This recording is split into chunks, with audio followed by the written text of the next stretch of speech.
Hi fam, good afternoon to you and I hope you're all doing well. Today I'm here to talk about the importance of cultural sensitivity in tour operations. Cultural sensitivity is very crucial in terms of tour operation because they help foster uh, respect for our traditions, customs and beliefs. It also helps ensure that we give a more enriching experience to our travelers, and as tour operators it helps us minimize the risk of inadvertently causing an offense in the localities we visit. Now let's delve into it deeper. Now the first thing I would like to say is educating tour guides and staff. Now tour guides and staff play a very crucial role when it comes to shaping the tourist or the traveler's experience. Therefore, it's important to teach them the local customs and traditions so they can pass this information onwards to the tourists as they come, so that we can avoid some of these things. I would like to make an example. Before I founded or started Afro Tours Ghana, I used to work for one tour company, and when I started there was nothing like orientation of a sort, and this incident happened on my second trip in the company, where usually we do the Accra tour for the people before we take them to the other regions. So we were on our way to the Kwame Nkrumah Memorial Park, but we usually pass through the Accra Township to Jamestown, then we move on to the Memorial Park. So upon reaching Jamestown Lighthouse, the clients wanted to take pictures over there. So they got down and were taking pictures, and two guys approached us and they started talking about Jamestown Lighthouse. And I told them that they should go and talk to my boss.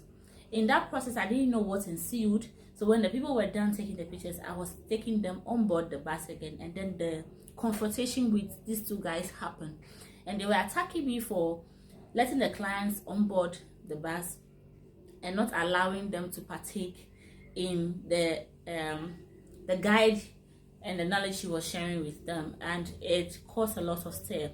What I learned after that is some of the times these things can distort the experiences of the tourists, because later in the day they had approached my boss and I and spoken to us that we could have allowed them speak to them and they could have given something to them of a sort, even though this wasn't planned in the itinerary.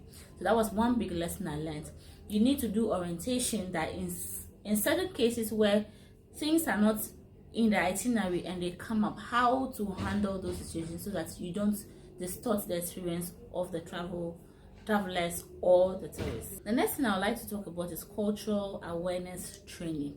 This will help equip your tour guides and your staff on the necessary skills they need to navigate the intercultural interactions, particularly help them better understand why they need to respect the different cultures we have, especially when they are interacting with locals.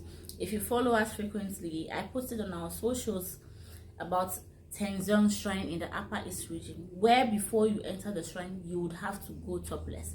This is an information you need, or your staff or your tour guides would need to relay on to your travelers or tourists beforehand, so that it will not cause any rift at the place. The next thing I would like to talk about is us advising our travelers on the appropriate behavior. It is your responsibility, yes, your responsibility as a tour operator to advise your customers or your clients on the appropriate behavior, be it the appropriate dressing, the appropriate behavior, the appropriate etiquette. Yes, give them tips on how they are supposed to behave, how they are supposed to be dressed, or how they are supposed to interact, gestures at the particular destination you are sending them to.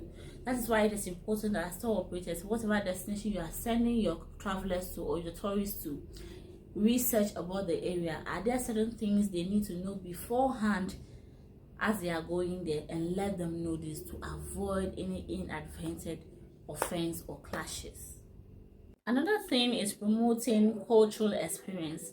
As tour operators, we can encourage our travelers to partake in local cultures, like eating the local food or doing homestays as opposed to staying at five-star hotels.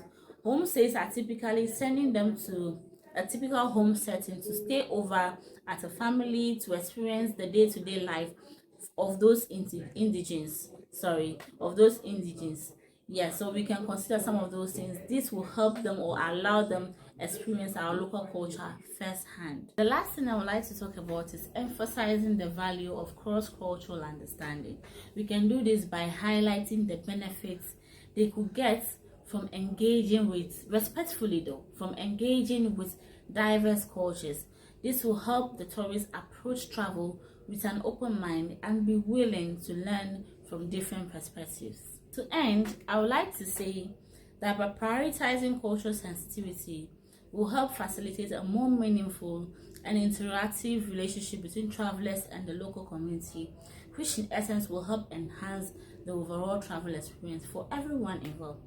I hope as tour operators will put these things to use and also help create the awareness of why cultural sensitivity is very important, particularly in tourism.